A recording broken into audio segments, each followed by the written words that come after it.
The Canyons 50K is going to be one of the most competitive races of this season on US soil. I'm going to take you behind the scenes on what I'm doing to prepare. Todd, I feel so sick. I think everybody thinks it's going to be the most competitive race. I think there's a lot of pressure to perform. So far this season, I've raced the Black Canyon 50K, the Run Through Time Marathon, and had a lot of success at these smaller events. I've also had a lot of opportunity to explore and be outside. Going up there to the summit of Grays. Looking at years past, I've spent so much time just strictly focused on training, only going out and running the same mileage, the same routes, the same workouts all the time. And this year I was able to actually incorporate a lot of adventures and being outside, whether that's going out and climbing Mount Edwards or going out and skiing somewhere unique. Honestly, fantastic day. So far this season, it's also, with all these adventures and being outside, it's the healthiest I've ever felt. It's the best workouts that I've ever had. It's the best race results I've ever had.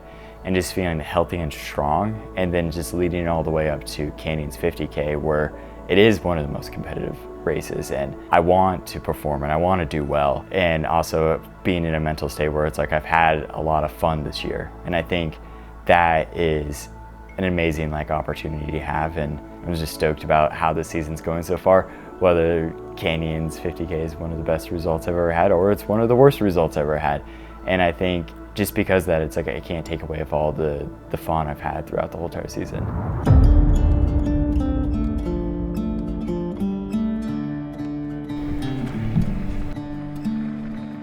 Normally for these big 50K events, I like having a hard stimulus workout or a race 2 weeks or 3 weeks out before the event. I went out to Desert Rats to race the half marathon, where it's an hour, 20-minute effort and just hard stimulus on desert trails, super fast running. But this year it went really poorly. I showed up to the start just fatigued, mentally drained, and just showed up and didn't race super well. It was the slowest time I ever ran out there, and I think that was something that's really hard mentally to have 2 weeks before the most competitive race of the season. Cool down after the race. Yeah, that was a tough one today.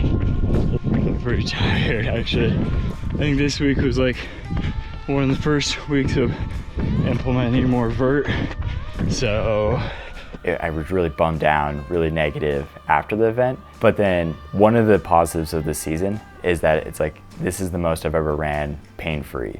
This is also some of the fastest workouts I've ever done. This is also the strongest I've ever been. Yeah, the volume and the training is lower than it's ever been, but at the same time, it's the healthiest I've ever felt. And I think that's something to look positive on. And you perform 365 days of the year, and you mess up one day, and yeah, it sucks that it is the race day, but at the end of the day, it's okay.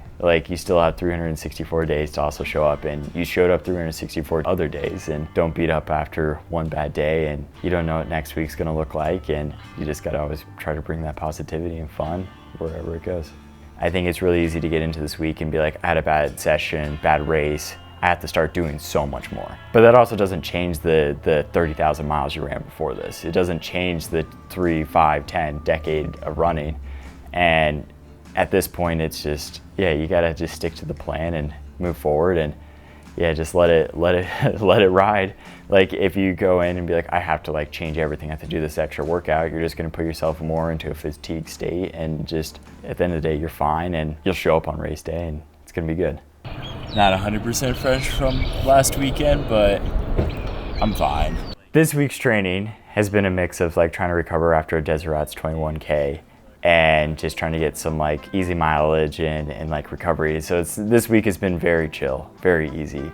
It's not any historical workouts, it's not any historical runs, but at the same time, it's just it's a chance to recover, taper, and actually start feeling good for next week's event. We are out at South Boulder Creek Trailhead. Now everybody's showing up. We used to be the only cars in the parking lot. Now everybody's here. But we're about to go do a 10-mile loop out towards Dowdy Draw, and I don't even know. Is that South Boulder Mesa that we're headed to? Marshall Mesa. Marshall Mesa. had Seth and Cade show up. And one thing that I've noticed a lot this year is that I've been able to run with a lot more people this year. I'm out here with Cade and Seth. How do I describe Cade? He's the big mileage expert. He does a cool rock trick that I've never seen anyone else be able to do. So you start with 3 rocks, you toss them up, and you have to catch them in a downward motion, like one after the other, with like alternating hands. And then every time you get them, you go up a rock. And see what you Oh, snap. Okay, let's see it. Really, it's an excuse to stop for like 5 minutes at a time on runs. And then you miss, you go back to 3. Seth is also showing up to the Canyons 50K. He had a great one at Black Canyon. It's been cool training with him this year and like kind of building fitness with him. And yeah, excited to see what he does at Canyons coming up.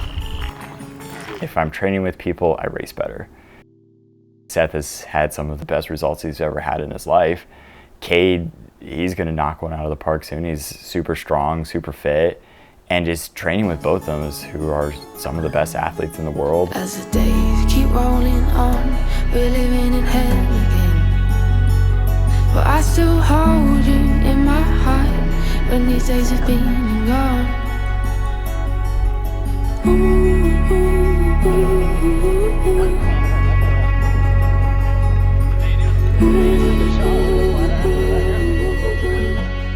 Regardless of how Canyons 50K goes, I feel healthy, I feel fit, I feel like I'm hungry going into the rest of the season, whether that's Broken Arrow or CCC. I'm hungry and I want to compete.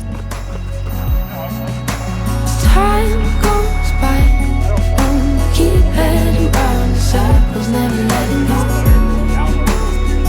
never letting go.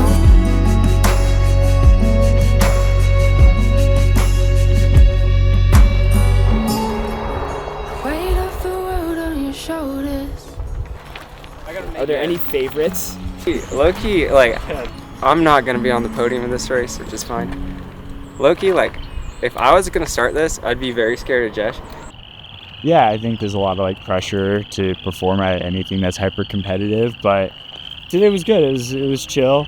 Like some of it felt like we were running pretty fast, but for the most part felt like good. And yeah, I really like this loop a lot where it's just like really enjoyable trails, and yeah, it's good in the sun. And I have 3 t-shirts on for heat training. Got the bottom one, long sleeve, and another t-shirt on top. So the core's getting pretty hot, but yeah, feeling pretty good. Yeah, stoked. What do I love most about running is it just feels free. When I started running and being outside, I felt like I could just do anything. That's what I always liked about it, is like you could just go travel anywhere and do whatever you wanted. Whether that's doing 10 miles on pavement, whether that's like go bushwhacking up a mountain, it's like, it's all the same. It's about just like traveling around and go doing something. What do I hope people take away when they watch my journey? Is that anyone can do it. I'm not special. I was one of the slowest kids on the high school team, then proceeded to run a little bit faster, but not fast enough to go to NCAA. And in college, like, you know, just kept progressing and having fun and just like growing and growing and growing. And like, I don't have the biggest VO2 max. I don't have the biggest thresholds. I'm not the strongest runner. Anyone can do it. Whatever you want to do and have fun with and find joy, go do it. Find joy in it. Running can take you anywhere you want. It's taken me all around the globe now and up so many different mountains and so many different cities. And yeah, that's what I love about it, is it can take you everywhere. I guess the storm actually came in. It's wet and cold now, but next week out in California, the sun and glory. But let's get it. Next week, let's go.